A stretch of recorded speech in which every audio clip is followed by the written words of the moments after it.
சேரன், சோழன், பல்லவன், பாண்டியனுக்காக நம்ம நிலா என்ன பண்ணுறாங்க, இந்த போலீஸ்கார்கிட்ட பேசுகிறாங்க. சார் சொன்னால் புரிஞ்சுக்கங்க சார், இவங்க வேணும்னே கம்ப்ளைண்ட் கொடுத்துருக்காங்க சார். சேரன் அண்ணா மேலே எந்த தப்புமே கிடையாது, அவர் எந்த தப்புமே பண்ணலை. உண்மையிலேயே சொல்லப்போனால் நடந்தது கொஞ்சம் கேளுங்க சார், ப்ளீஸ் சார்.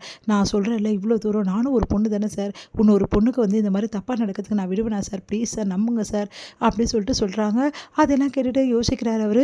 நீ சொல்கிறதெல்லாம் உண்மை தானாம்மா அப்படின்னு. ஆமாம் சார் உண்மை தான் சார், ப்ளீஸ் சார். எங்கள் சேரன் அண்ணா ஒன்றுமே பண்ணல சார், எந்த தப்புமே பண்ணல சார். உண்மையிலே சொல்லப்போனால் அவர் தான் சார் வேணும்னே அடித்தார் எங்கள் அண்ணாவை. எதுவுமே நடக்கல. அந்த பொண்ணு தான் சார் எங்கள் வீட்டுக்கே தேடி வந்துச்சு. அப்போ தான் சார் அவங்க அப்பா தப்பாக புரிஞ்சுன்னு அடித்தார். இதுதான் சார் உண்மை, ப்ளீஸ் சார். வேணா நீங்கள் அந்த பொண்ணுக்கிட்டே விசாரிங்க சார். அந்த பொண்ணுக்கிட்ட எப்படிமா விசாரிக்க முடியும் சார், அந்த பொண்ணு வர முடியாது சார், ப்ளீஸ் சார். நீங்கள் தான் சார் நேரில் அந்த பொண்ணுக்கிட்ட விசாரிக்கணும். அப்போ தான் சார் இது பிரச்சனை தீரும். நீங்களே சொல்லுங்கள் சார், இந்த மாதிரி ஒரு அப்பாவி இந்த மாதிரி மாட்டலாமா சார், ப்ளீஸ் சார். அவர் இன்னசென்ட் சார் அப்படின்னு சொல்லணுன்னா, சரிம்மா நீ இவ்வளோ சொல்கிற, நானே நேரில் விசாரிக்கிறேன். அந்த பொண்ணு இவர் மேலே தான் தப்பு, உண்மையிலே இவர் தான் தப்பாக நடந்துக்கினாரு அப்படின்னு சொல்லிச்சுன்னா என்னால் எதுவுமே பண்ண முடியாதுமா, இப்போவே சொல்லிட்டேன். அதுக்கப்புறம் இவங்க 4 பேரும் என்ன பண்ணணும்னு சொல்லிட்டு நான் சட்டப்படி பார்த்துப்பேன். ஆனால் நீ அதுக்கப்புறம்லாம் என்னை தொல்லை பண்ணக்கூடாது சரியா அப்படின்னு. சரிங்க சார், நான் கண்டிப்பாக எதுவுமே பண்ண மாட்டேன் சார், கண்டிப்பாக அந்த பொண்ணு சொல்ல மாட்டாங்க சார், ப்ளீஸ் சார் அப்படின்னோடனே என்னமோ நிலா இவ்வளோ நம்பிக்கை வச்சுருக்காங்க. அந்த கார்த்திகாலாம் உண்மையை சொல்வாளா? அந்த கார்த்திகா ஏற்கனவே பயந்தவ, அவள் எப்படி உண்மையை சொல்வா அப்படின்னு சொல்லிட்டு சோழனும் பேசுகிறாரு. ஆமாடா எனக்கும் பயமாக தான் இருக்குது, கண்டிப்பாக கார்த்திகாலாம் உண்மையை சொல்கிறதுக்கு சான்ஸே இல்லை அப்படின்னோடனே, டே அமைதியாக இருங்கடா அப்படின்னு சொல்லிட்டு சேரன் சொல்கிறாரு. ஆனால் உனக்கு பயமாகவே இல்லையா? கண்டிப்பாக கார்த்திகா உண்மையை சொல்வாளா? சரிடா சொல்லலைன்னா போது விடுங்க. அதுக்காக பல்லவனும் பாவம் இல்லைனா அவன் பயந்துருக்கானே அப்படின்னு. அதாண்டா எனக்கும் பயமாக இருக்குது. பல்லவா நீ பயப்படாதடா, எப்படியாவது வெளியே ஒன்று விட்டுருவாங்கடா, நீ கவலைப்படாதடா. ஆனால் எனக்கு பயமாக இருக்குடா அப்படின்றாரு பல்லவா. உடனே இங்கே நிலா எல்லாருக்கிட்டையும் நீங்கள் கவலைப்படாதீங்க, சீக்கிரமாகவே உங்களை நான் வெளியே எடுத்துடுவேன் அப்படின்னு சொல்லிட்டு போகிறாங்க. ஏன் பொண்டாட்டி இருக்கா, பயமே கிடையாது, வாய் மூடுறா, எல்லாத்தையும் பொண்டாட்டின்னு சொல்கிறேன் அப்படின்னு சொல்லிட்டு டென்ஷனாக வர சேரன்.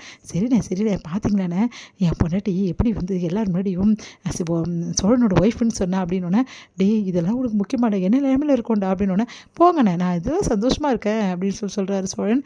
டே அப்படின்னு சொல்கிறாரு சேரன். அவரோட அம்மா என்ன பண்ணுறாங்க, கார்த்திகாவுக்கு சாரீஸ்லாம் புது சாரீஸ்லாம் கொடுக்க, இங்கே பாரு உன்னை பொண்ணு பார்க்க வராங்க, அதுக்காக தான் இந்த சாரியை கட்டிக்கோ, இந்த நகையெல்லாம் போட்டுக்கோ அப்படின்னு. அம்மா ஏமா இப்படி பண்ணுற, இந்த நிலைமை எனக்கு வேணாம், இங்கே பார் ரெடி ஆகி வரல அப்புறம் நடக்கிறதே வேற போ அப்படின்னு சொல்லிட்டு வம்படியாக சொல்கிறாங்க. அதனால் கார்த்திகாவும் சாரீஸ்லாம் கட்டிட்டு நிற்கிறாங்க. போலீஸ் வராங்க. போலீஸை பார்த்து இவங்க எல்லாரும் அதிர்ச்சி அடைகிறாங்க. அதுக்கா நீ உள்ளே இரு அப்படின்னு சொல்லிட்டு எல்லோரும் போய் கேட்குறாங்க. சார் எதுக்கு சார் வந்திருக்கீங்க, நீங்கள் பாருங்கள் எங்களுக்கு இன்ஃபர்மேஷன் வந்திருக்கு, இது நடந்தது உண்மையா இல்லையான்னு எங்களுக்கு தெரிஞ்சாகணும் சார். உண்மை தான் சார், நாங்கள் தான் அந்த பையன் மேலெலாம் ரிப்போர்ட் கொடுத்துருக்கோம்ல, அவங்களாம் மோசமானவங்க சார், நீங்கள் வேணால் இந்த ஏரியா ஃபுல்லாக விசாரிச்சு பாருங்கள் சார் அவங்கள பற்றி. அதெல்லாம் எனக்கு தெரியும், விசாரிக்கிறதுக்கு முதல்ல உங்கள் பொண்ணை விசாரிக்கணும் சார். என் பொண்ணெல்லாம் வராது சார், அப்போது நீங்கள் போய் கம்ப்ளைண்ட் கொடுத்துருக்கீங்க, நான் எழுதிக்கலாமா அப்படின்னு. ஐயோ சார் அப்படிலாம் இல்லை சார், அப்போ உங்கள் பொண்ணு சொல்ல சொல்லுங்கள், உங்கள் பொண்ணு சொன்னால் இந்த கம்ப்ளைண்ட்டை நான் ஓகே பண்ணுறேன், அப்படி இல்லைனா அந்த பசங்க மேலே நான் எதுவும் கேஸ்லாம் ஃபைல் பண்ண முடியாது அப்படின்னா. சார் அப்படிலாம் ஒன்றும் இல்லை சார், கண்டிப்பாக என் பொண்ணு சொல்லுவா சார் அப்படின்னு சொல்லிட்டு உள்ளே வராங்க அவங்க அம்மா. இங்கே பாரு நீ வெளியே நாங்கள் தான் இதுக்கெல்லாம் காரணம், இதெல்லாம் பொய்ன்னு ஏதாவது ஒன்று சொன்னேன், அப்புறம் நாங்கள் 2 பேரும் இந்த உலகத்தில் இருக்க மாட்டோம், புரியுதா? அப்பா அம்மாவை உலகத்தை விட்டு போகிறதுக்கு போகணுமா வேணாமா நீ தான் முடிவு பண்ணணும் அப்படின்னு சொல்கிறாங்க. அதை கேட்டுட்டு கார்த்திகா ரொம்ப பயந்து போகிறாங்க. கார்த்திகா வெளியே வராங்க. வெளியே வந்தோன்னே, சொல்லுமா உண்மையிலே சேரன் உங்ககிட்ட தப்பாக நடந்துக்கினாரா, உண்மையை சொல்லுமா அப்படின்னு சொன்னோன்னே கார்த்திகா முடிக்கிறாங்க. உடனே நிலா சொல்லு கார்த்திகா ப்ளீஸ் அப்படின்னு கண்ணிலே காட்டுறாங்க. உடனே அவங்க அம்மா பார்த்து முறைக்கிறாங்க. கார்த்திகா என்ன சொல்லுன்னு தெரியாமல் அப்படியே நிற்கிறாங்க. சொல்ல போறியா இல்லையாம்மா, நீ சொல்கிற பதில் தாம்மா இருக்குது, ஒரு வேளை அவன் தப்பாக என்ன சொன்னேன்னா இதுக்கப்புறம் ஆயுசுக்காக வெளியே வர முடியாது அப்படின்னு கார்த்திகா பயந்து போயிடுறாங்க. சார் அப்படிலாம் ஒன்றும் சார், எங்கள் மாமா எந்த தப்பும் செய்யலை சார் அப்படின்றாங்க. அதிர்ச்சி அடைகிறாங்க எல்லாரும்.